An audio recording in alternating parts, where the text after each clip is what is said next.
ಮಕ್ಕಳೇ, ಎಲ್ರಿಗೂ ನಮಸ್ಕಾರ.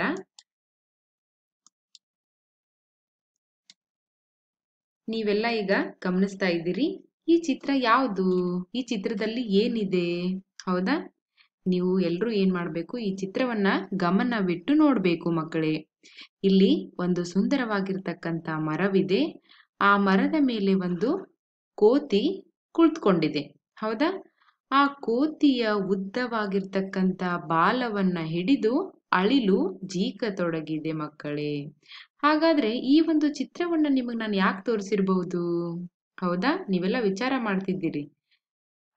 ಅದಕ್ಕೆ ನಾನು ಇಂದಿನ ತರಗತಿಯೊಳಗಡೆ ನಾವೇನ್ ಮಾಡೋಣ, ಕೋತಿ ಮತ್ತು ಅಳಿಲು ಈ ಒಂದು ಗದ್ಯ ಪಾಠವನ್ನ ನಿಮಗಾಗಿ ಕೊಟ್ಟಿದ್ದಾರೆ. ಅತ್ಯಂತ ಸುಂದರವಾಗಿರ್ತಕ್ಕಂಥ ಒಂದು ಗದ್ಯ ಪಾಠ.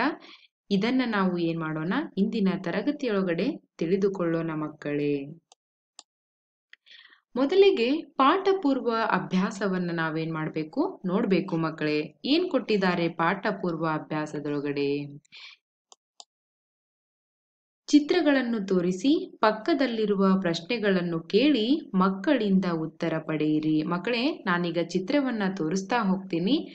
ನೀವೇನ್ ಮಾಡ್ಬೇಕು, ಆ ಚಿತ್ರ ಯಾವುದು ಅನ್ನೋದನ್ನ ನೀವೇನ್ ಮಾಡ್ಬೇಕು, ಹೆಸರನ್ನ ಹೇಳ್ಬೇಕು.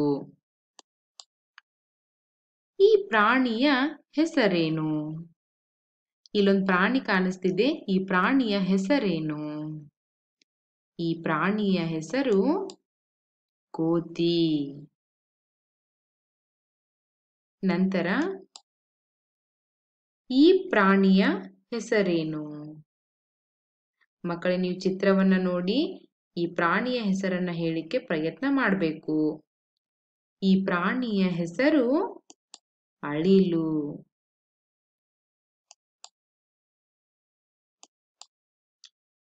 ಈ ಚಿತ್ರದಲ್ಲಿರುವುದೇನು? ಇಲ್ಲೊಂದು ಚಿತ್ರ ಕೊಟ್ಟಿದ್ದಾರೆ. ಈ ಚಿತ್ರದಲ್ಲಿ ಇರುವುದು ಏನು? ಈ ಚಿತ್ರದಲ್ಲಿರುವುದು ಆಲದ ಮರ. ನಂತರ ಈ ಚಿತ್ರದಲ್ಲಿರುವುದೇನು? ಇಲ್ಲಿಯೂ ಕೂಡ ಒಂದು ಚಿತ್ರವನ್ನ ಕೊಟ್ಟಿದ್ದಾರೆ. ಈ ಚಿತ್ರದಲ್ಲಿರೋದು ಏನು? ಈ ಚಿತ್ರದಲ್ಲಿರುವುದು ಜೋಕಾಲಿ. ಹೌದಾ ಮಕ್ಕಳೇ? ಈಗ ಪಾಠ ಪೂರ್ವ ಅಭ್ಯಾಸವನ್ನ ನೀವು ಮಾಡಿದ್ರಿ. ಆ ಪಾಠ ಪೂರ್ವ ಅಭ್ಯಾಸವನ್ನ ಓದುವುದರ ಜೊತೆಗೆ ನಿಮ್ಮ ಪುಸ್ತಕದಲ್ಲಿ ಕೂಡ ನೀವು ಅವುಗಳನ್ನ ಬರೆಯಬೇಕು. ನಂತರ ಕೋತಿ ಮತ್ತು ಅಳಿಲು ಗದ್ಯಪಾಠಕ್ಕೆ ಸಂಬಂಧಿಸಿದಂತಹ ಪದಗಳ ಅರ್ಥಗಳನ್ನ ನೋಡೋಣ. ಗಾಬರಿ ಅಂದ್ರೆ ಹೆದರಿಕೆ. ಹೌದಾ? ಗಾಬರಿ ಇದರ ಅರ್ಥ ಹೆದರಿಕೆ ಅಂತ ಆಗತ್ತೆ. ನಾವು ಉತ್ತರವನ್ನು ಹೇಳುವಾಗ ಹೆದರಬಾರದು. ಹೌದಾ? ಈ ರೀತಿಯಾಗಿ ನೀವು ಕೂಡ ಈ ಒಂದು ಶಬ್ದಕ್ಕೆ ನೀವೇನ್ ಮಾಡಬೇಕು, ಒಂದು ಸ್ವಂತ ವಾಕ್ಯವನ್ನ ಮಾಡಬೇಕು. ನಂತರ ಕ್ಷಮಿಸು, ಅಪರಾಧವನ್ನು ಮನ್ನಿಸು. ಅಪರಾಧವನ್ನು ಮನ್ನಿಸು. ಯಾರಾದ್ರೂ ತಪ್ಪನ್ನ ಮಾಡಿದಾಗ ನಾವು ಅವರನ್ನ ಕ್ಷಮಿಸ್ತೀವಿ. ಹೌದಾ? ನಾನು ತಪ್ಪು ಮಾಡಿದಾಗ ನನ್ನ ಅಮ್ಮ ನನ್ನನ್ನು ಬೇಗನೆ ಕ್ಷಮಿಸುತ್ತಾಳೆ. ಈ ರೀತಿ ನೀವು ಕೂಡ ಏನ್ ಮಾಡ್ಬೇಕು, ಈ ರೀತಿ ಸ್ವಂತ ವಾಕ್ಯವನ್ನ ಮಾಡಬೇಕು. ಹಾಗಾದ್ರೆ ಕೋತಿ ಮತ್ತು ಅಳಿಲು ಪಾಠದಲ್ಲಿ ಏನನ್ನ, ಯಾವ ಕಥೆಯನ್ನ ಕೊಟ್ಟಿದ್ದಾರೆ? ಈಗ ನಾನು ಪಾಠವನ್ನ ಓದ್ತಾ ಹೋಗ್ತೀನಿ ಮಕ್ಕಳೇ. ನೀವೇನ್ ಮಾಡ್ಬೇಕು, ನೀವು ಕೂಡ ಪಾಠವನ್ನ ಓದ್ಬೇಕು. ಕೋತಿ ಮತ್ತು ಅಳಿಲು ಗದ್ಯ. ಒಂದು ಕೋತಿ ಮರದ ಮೇಲೆ ಕುಳಿತಿತ್ತು. ಆ ಕೋತಿಯ ಬಾಲ ತುಂಬಾ ಉದ್ದವಿತ್ತು. ಅದು ನೆಲದವರೆಗೆ ನೇತಾಡುತ್ತಿತ್ತು. ಒಂದು ಅಳಿಲು ಕುಣಿದಾಡುತ್ತಾ ಅಲ್ಲಿಗೆ ಬಂದಿತು. ಅಂದು ಕೋತಿಯ ಬಾಲ ನೋಡಿತು. ಈ ಜೋಕಾಲಿ ಎಷ್ಟು ಚಂದ ಎಂದು ಯೋಚಿಸಿತು. ಕೋತಿಯ ಬಾಲ ಹಿಡಿದು ಅಳಿಲು ಜೀಕತೊಡಗಿತು. ಕೋತಿಗೆ ಕಚಗುಳಿಯಾಯಿತು.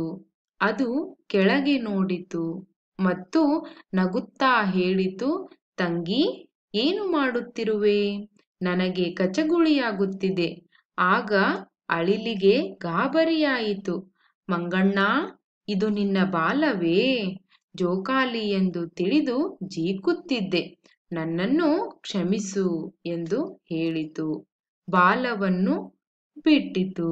ಅಳಿಲು ಓಡಿ ಹೋಗಿ ಮರದ ಕೊಂಬೆಯನ್ನು ಏರಿತು. ಈಗ ಈ ಒಂದು ಪಾಠವನ್ನು ನೀವೇನ್ ಮಾಡಿದ್ದೀರಿ, ಹೇಳಿದ್ದೀರಿ.